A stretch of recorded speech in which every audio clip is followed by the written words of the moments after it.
औज़ुबिल्लाहिमिनश्शैतानिर्रजीम बिस्मिल्लाहिर्रहमानिर्रहीम। अस्सलाम वालेकुम व्यूअर्स, कैसे हैं आप सब? उम्मीद है सब खैरियत से होंगे। हमने कुछ टाइम पहले आपसे पिज़्ज़ा रेसिपी शेयर करी थी। आज हम आपसे करेंगे पिज़्ज़ा रेसिपी की डो शेयर, किस तरीके से हम इतनी आसानी से घर में पिज़्ज़ा डो बना सकते हैं। चलते हैं तरीके की तरफ। 2 प्याली हमने मैदा ले लिया था, उसको अच्छे से छान लिया है। छानने के बाद इसमें हमने 1 टीस्पून ईस्ट डाल दिया है।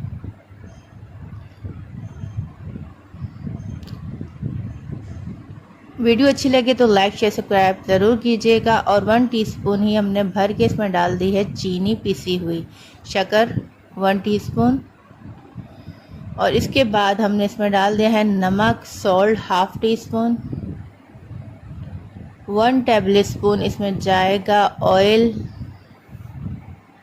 और ये हाफ टी स्पून हमने इसमें डाल दिया है दही। इन सारी चीज़ों को अच्छे से मिक्स कर लेंगे और नीम गर्म पानी से हम इस आटे को गूंद लेंगे। ठंडा पानी नहीं लीजिएगा और न ज़्यादा गर्म पानी लीजिएगा। नीम गर्म पानी जिसमें आप हाथ डालें तो ना जले, इस बात का ख्याल रखते हुए आप फटाफट से इस आटे को गूंद लीजिए। और आटा गूंदने के बाद इसमें ऊपर से जो है ऑयल से ग्रीस कर दीजिए। फिर इसको हम ढक के रख देंगे तकरीबन 2 से 3 घंटे के लिए। आप इसको भूल जाइए अगर आपको अच्छी सी इसमें ज़बरदस्त सी डो बनानी है। और इसकी टेक्निक एक और भी है, अगर आपको पास घर में ओवन है तो ओवन के अंदर रख के इसको रख दीजिए ताकि अच्छे से ये आपकी जो है डो तैयार हो जाए। और अगर ओवन नहीं है तो कोई भी पतीली ले लें, उसके अंदर ये डिश डाल दें आटे वाली और आप इसको ढक के रख दें ऐसी जगह पे जहाँ पे हवा बहुत कम आती हो। ठीक है जी। अब ये हमारी जो डो है, पिज़्ज़ा डो, वो रेडी हो चुकी है, आपके सामने है। ये ज़बरदस्त सा जो है ये आपके सामने रेडी हो चुकी है। अब इसके मज़ेदार से आप पिज़्ज़ा बनाएं और खाएं। इतनी इजी ये रेसिपी है, ये आप ज़रूर इसको ट्राई कीजिएगा। मैं आपको चले थोड़ा सा आगे दिखा भी देती हूँ कुछ शॉर्टकट के किस तरीके से मैंने आपके साथ पिज़्ज़ा रेसिपी जो है वो शेयर करी थी। अगर आपने वो रेसिपी नहीं देखी तो मैं आपकी डिस्क्रिप्शन में डाल दूँगी इसका लिंक, आप ज़रूर देखिएगा। और हमें साथ साथ ये भी आगाह करते रहिएगा कि आपको हमारी रेसिपीज़ कैसी लग रही हैं। अगर रेसिपी अच्छी लगे तो लाइक शेयर सब्सक्राइब ज़रूर कीजिएगा। अब इसमें मैदा डाल के हमने अच्छे से आटे को मैनेज करना है।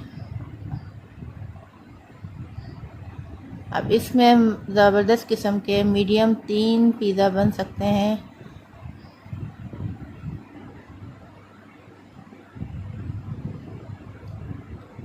बहुत ही जल्द मैं आपके साथ जो शेयर करूंगी वो करूंगी ग्रीन चिकन हरियाली पिज़्ज़ा, जो बहुत ही लजीज और उम्दा बनेगा इंशाअल्लाह ताला। आज तो हम आपके साथ जो शेयर कर रहे हैं, मतलब जो अभी तो हम आपके साथ डो की रेसिपी शेयर कर रहे हैं। इससे पहले हमने जो रेसिपी शेयर करी थी वो पिज़्ज़ा की थी, लोडेड चिकन टिक्का पिज़्ज़ा की रेसिपी आपके साथ शेयर करी थी। अब फटाफट से इसके बॉल बना लेंगे और 1 बॉल को हम इसको आटे को बेल लेंगे। बेलने के बाद जो है हम आपको शॉर्टकट में बता देते हैं किस तरीके से हमने ये पिज़्ज़ा रेडी किया था। अब एक पेड़ा ले लिया है, इसको अच्छे से बेल लेंगे। बेलने के बाद हमने एक स्टील का कटोरा ले लें, प्लेट ले लें, जो भी चीज़ आपके पास हो वो ले लें। उसमें फैलाने के बाद हमने इसमें सारी जो हमारे पास सामान था वो हमने इसमें सारा ऐड करा है। चिली सॉस, सोया सॉस और चिकन, शिमला मिर्च या एक्स्ट्रा सारी चीज़ें डाल दी हैं। मोज़रेला, चेडर चीज़ वगैरह भी ऐड डाल दी है। इसको हमने बेक भी कर लिया था और ये लजीज ज़बरदस्त किस्म का हमारा पिज़्ज़ा बन के रेडी हुआ था। ठीक है जी। आपको डो की रेसिपी भी मिल गई है। अगर रेसिपी अच्छी लगी है तो हमें लाइक शेयर सब्सक्राइब करना नहीं भूलेगा और हमें अपनी दुआओं में बहुत याद रखिएगा। जब तक